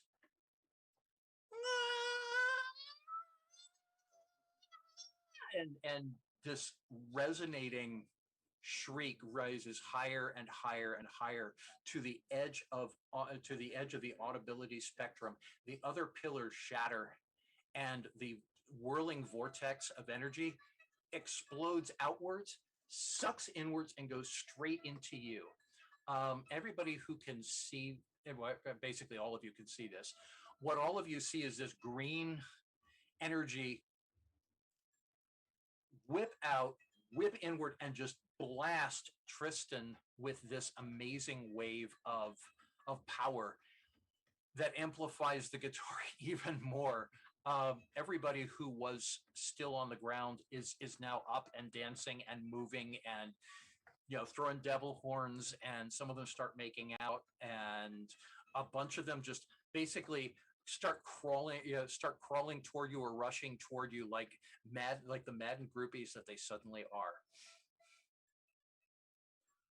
Awesome. Well, not to disappoint, we're going to do some showboating, and okay. I will absolutely go into the performance. It will turn into a goal there to scream out the name that I think catastrophe. So basically, like, this is a catastrophe for everyone, and we're here to live.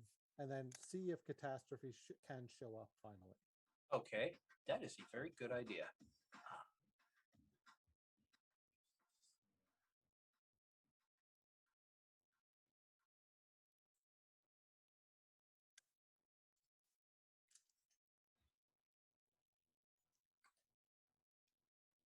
And the power chords echo forth, and you scream, "Catastrophe up here!" And the energy, the energy in the air shimmers, and you see it coalesces into a kind of a 80s style rock chick, but she's got a guitar too. She's kind of dressed up like a female member of Judas Priest. And she has her guitar, throws horns at you, and you start going into like the Judas Priest power chord thing with each other, and it quickly turns into a giant mosh pit. And in the mosh pit, the Chaos Buddha starts moshing with people, and the Chaos Buddha moshes with the this slam dancing into you, Simon, and into the into the kind of the predatory panther energy person, and crashes into you, which Florence, which feels really weird because you're dancing with an animated statue. The female Buddha person takes both of her buckets, pours one and then the other one on the ground, scoops them up in her hands, and flings them out over the crowd and starts moshing also. The placid Buddha gets this very strange expression, like,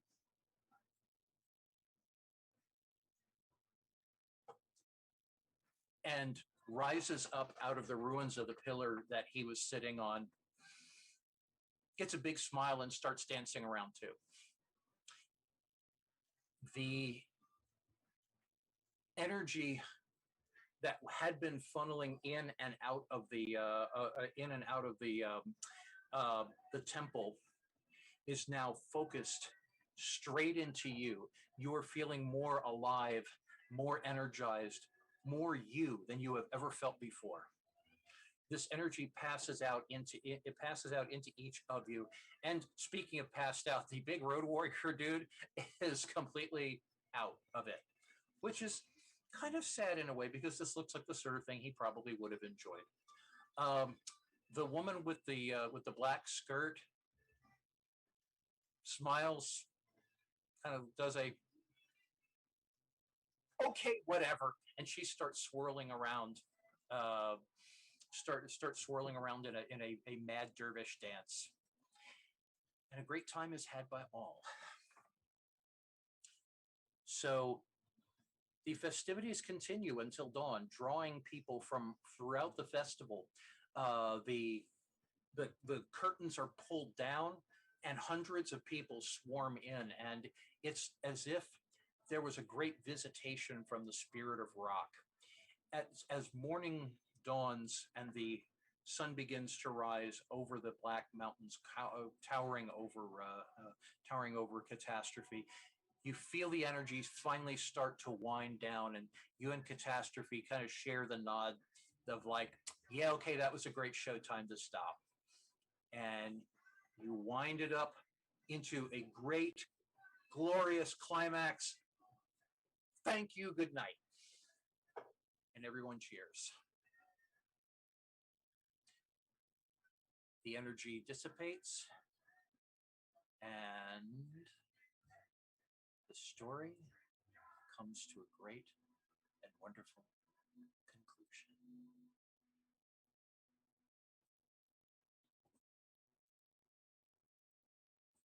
In the aftermath,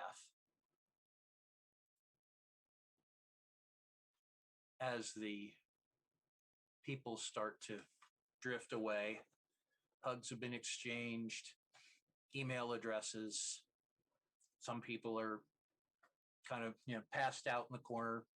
The big road warrior guy did eventually kind of get up and join the festivities as well. The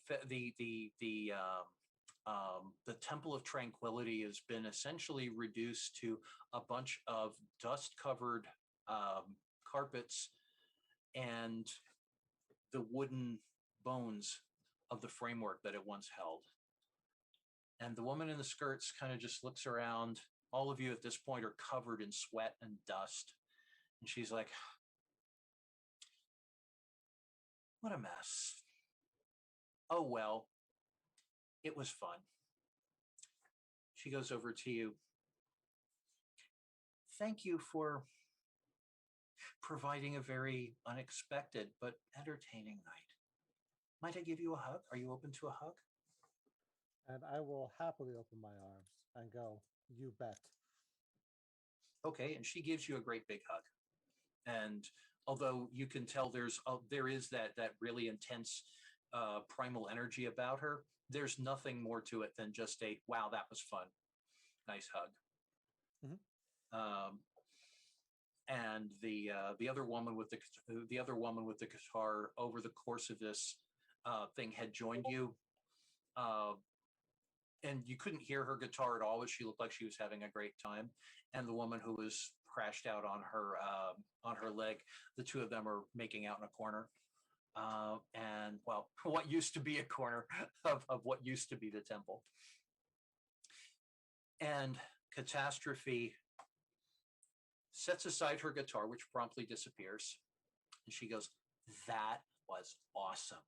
And she goes, and she doesn't ask for a hug. She flings herself around you and gives you a great big hug. "That was fucking ruled." And she looks at the rest of you and she goes, "Hugs?" Okay. Xavier, Sure. She hugs everybody who wants hugs. Says, "Let's go talk." And she takes Tristan by the hand and starts walking out of the festival, or the festival rather, the ruins of the tent. By the way, the Buddhas, when the on the final note, the Buddhas all exploded into blue light, bright blue light. And there's nothing, no clay, no stone. It's only the remains of the pillars. But the Buddhists seem to have transcended and found, well, nirvana. So what do the rest of you do? I'm going to follow along with Catastrophe and see if I can snag a water bottle on the way. Yeah, you kind of need one at this point. Xavier, Florence, Simon? Check over my med kit and follow for a bit. Okay. Yeah, and miraculously enough, no one seems to need medical attention, which, considering there's just been a fucking mosh pit until dawn, was pretty impressive. But nobody got hurt. At least nobody that you can tell, and you would know if they did. Florence, Simon? I'm gonna snap some pictures of the exploded Buddha statues on my and kind of just be taking pictures of everything and walk out and follow as well. Okay, cool. And Simon? I'm just gonna give a quick glance in the spirit world, see what's going on around this stuff. Okay. What you see is kind of like the aftermath of real. You know how when you turn the light. Well, I don't know if you know this, but after a show or a nightclub or something like that, they turn the house lights on. If they've been running the smoke machine a lot, there's this heavy haze in the air. That's what the spirit world looks like here. It looks like a smoke machine went wild and now it's starting to dissipate. The people who were running the temple are still glowing very, very intently, but the glow has definitely it's definitely mellowed. The energy here is expended isn't quite the right word. It's placid now. It's peaceful. Where before there was a sense of craving and desperation, it's now satiated is the word I was looking for. Okay. Satisfied. Cool. I'll follow along then. Just keep my eyes in there. The what? Just following along then. Okay, cool. Oh, and your trickster Bugs Bunny guy is back with him. He's like, "Wow, I didn't expect that, but that was wonderful. That was so much fun to watch." Well, let's go. Let's see what she has to say. After all, he says, nudging you in the ribs, "She did promise you a favor. Maybe you should find out what it is. I know. Or maybe you should tell. You should figure out what you want." And what did she give you? Hmm? What do you think she can give us? Well, depends on her, doesn't it? So, so noticing that she leads you back out into the desert, not nearly as far out as you were before, just away from everybody else. And one of the things you notice is as you're walking away, nobody follows you. Nobody from the temple, none of the adoring groupies, nothing. It's like everybody, it's sort of like you stepped out of there. You can still see the festival. You can still feel the pulse of it through your feet. You can kind of sort of hear it, but it goes back into that sort of muffled other space. You realize that you're walking kind of between worlds again with her. And she says, that was the most fun I've had in ages. And I'm a festival, so that's impressive. She goes, what can I give you? As long as it's at the festival itself, I can give you what you want. I mean, it's only within the bounds of the festival and until the end of the festival. But you mentioned something about wanting to have a good night's sleep. You can have that. How can I express my appreciation for what you did? And she still looks like, again, consistently looks like the rocker chick. She's not changing her appearance now.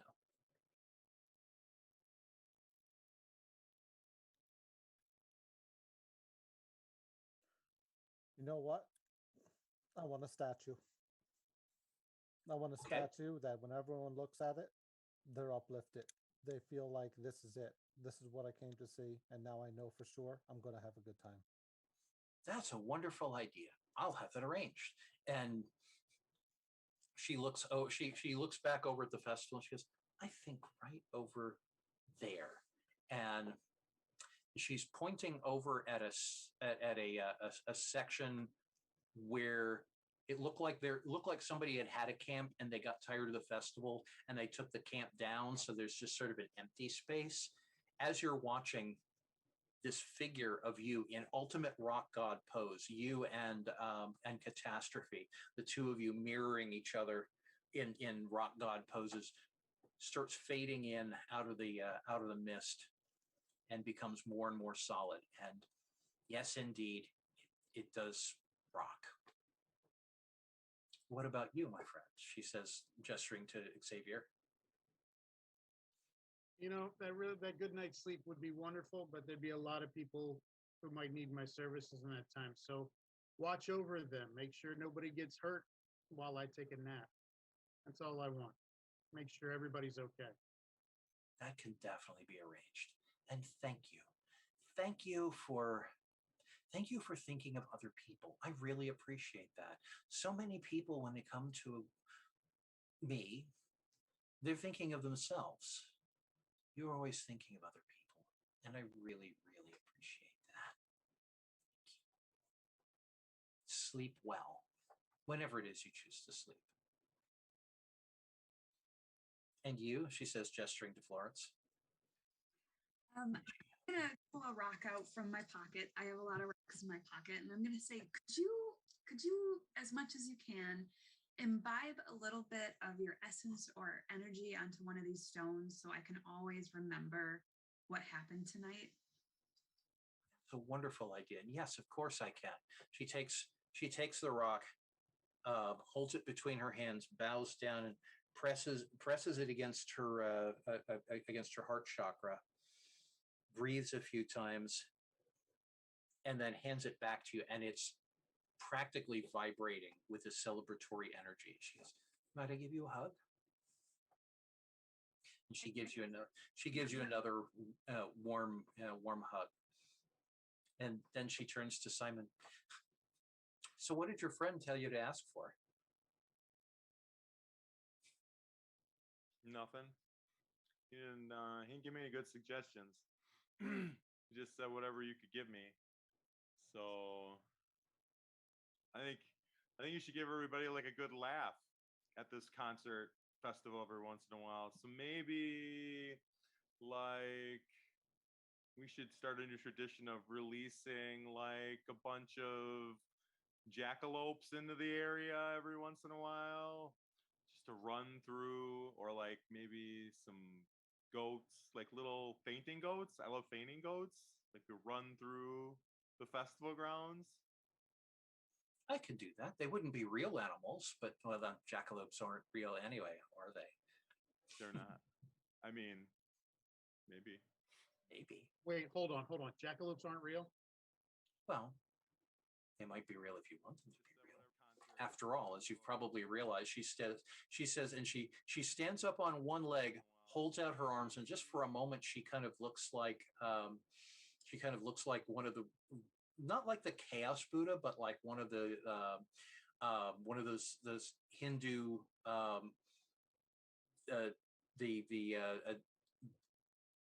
not bodhisattvas, but like one of the Hindu deity statues on one leg with two arms out, and only two arms. And for a moment, she says, "After all, a catastrophe. You should know by now, anything is possible."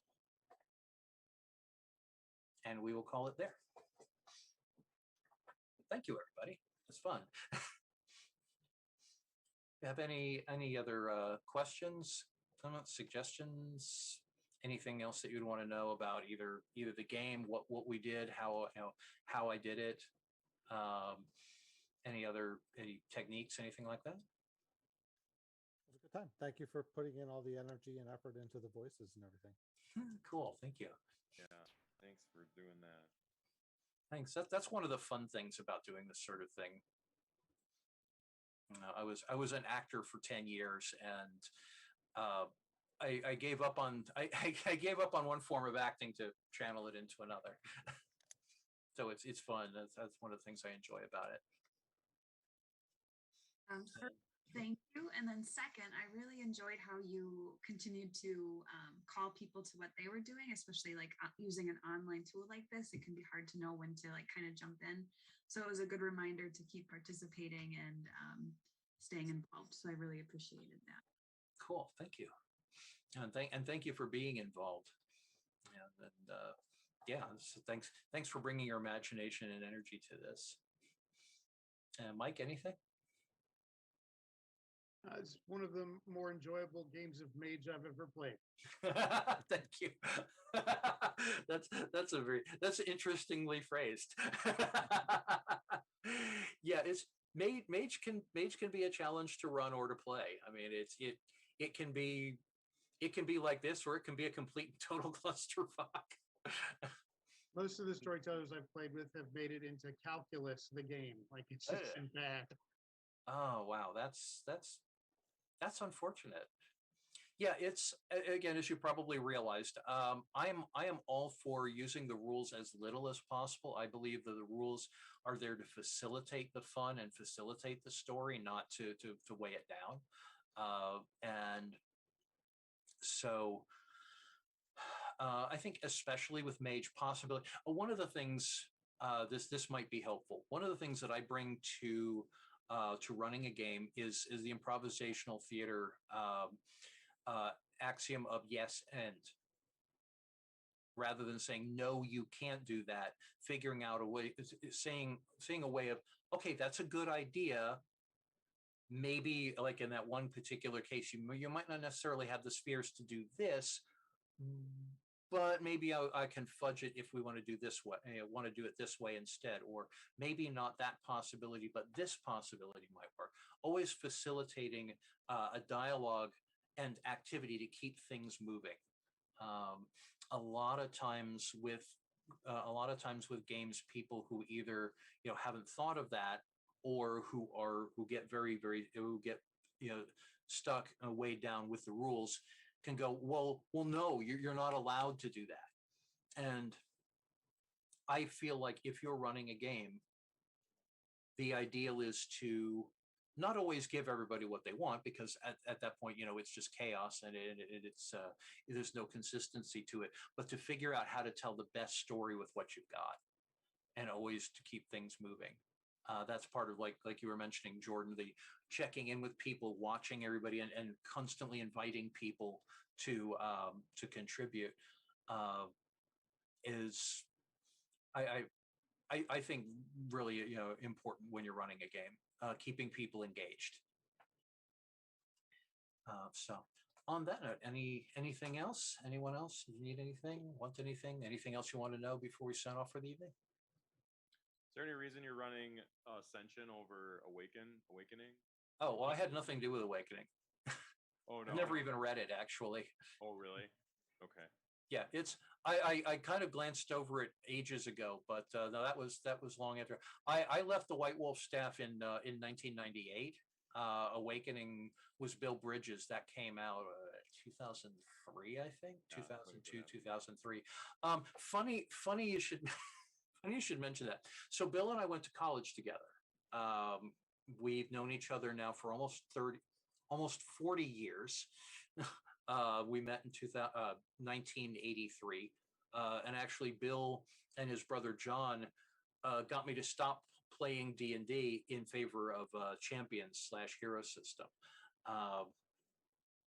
And when we were in college together, we were kind of we were part of basically a group of metaphysical weirdos. The Screaming Buddha statue was actually something that was sculpted by one of our friends, Sam Abenit.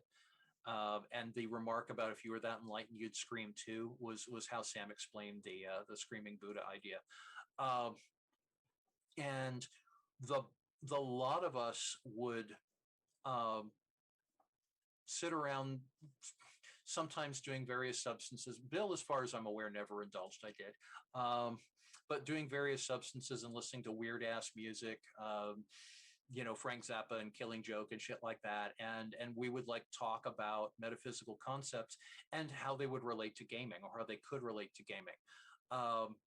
I personally have been involved with metaphysical practices of various kinds since I was a teenager. And so I bring kind of, I tend to bring a lot of the stuff that that I'm into intuitively.